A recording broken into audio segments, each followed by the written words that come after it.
Polavaram files దహనం కేసులో బాధ్యులపై కఠిన చర్యలకు వెనకాడబోమని మంత్రి కందుల దుర్గేష్ హెచ్చరించారు. గత ప్రభుత్వ హయాంలో జరిగిన అవినీతి ఆనవాళ్లను మాయం చేస్తున్నారని విమర్శించారు. బాధ్యులైన సిబ్బందిపై తగిన చర్యలు తీసుకోవాలని ఆయన జాయింట్ కలెక్టర్కు సూచించారు. దీనిపై పూర్తి స్థాయి విచారణ జరపాలని ఉన్నతాధికారుల్ని ఆదేశించారు. పోలవరం ప్రాజెక్టు కార్యాలయాన్ని ఆయన సందర్శించారు.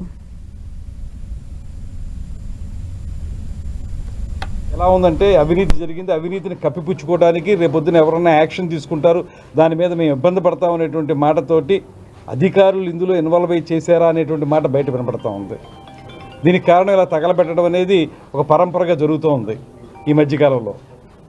అందువల్ల దీని మీద నేను జేసీ గారిని రిక్వెస్ట్ చేసేది ఏంటంటే ఖచ్చితంగా స్పష్టమైనటువంటి విచారణ జరగాలి. విచారణ జరిగి ఇందులో ఎవరైతే ఇన్వాల్వ్ అయి ఉన్నారో వాళ్ళందరూ బయటికి రావాలి, వాళ్ళందరికీ ఖచ్చితమైన శిక్షలు పడాలి. లేకపోతే ఇంత ట్రాన్స్పరెంట్గా మేము పరిపాలన చేద్దాం అనుకున్నప్పుడు దీన్ని తూట్లు పొడిచే విధంగా అధికారులు పనిచేస్తే మాత్రం దాన్ని చూస్తూ ఊరుకునేటువంటి పరిస్థితి లేదు. ఇది ఎలా ఉందంటే అవినీతి జరిగింది, అవినీతిని కప్పిపుచ్చుకోవడానికి రేపొద్దున ఎవరన్నా యాక్షన్ తీసుకుంటారు, దాని మీద మేము ఇబ్బంది పడతాం అనేటువంటి మాటతోటి అధికారులు ఇందులో ఇన్వాల్వ్ అయ్యి చేశారా అనేటువంటి మాట బయట వినపడతా ఉంది. దీనికి కారణం ఇలా తగలబెట్టడం అనేది ఒక పరంపరగా జరుగుతూ ఉంది ఈ మధ్యకాలంలో. అందువల్ల దీని మీద నేను జేసీ గారిని రిక్వెస్ట్ చేసేది ఏంటంటే ఖచ్చితంగా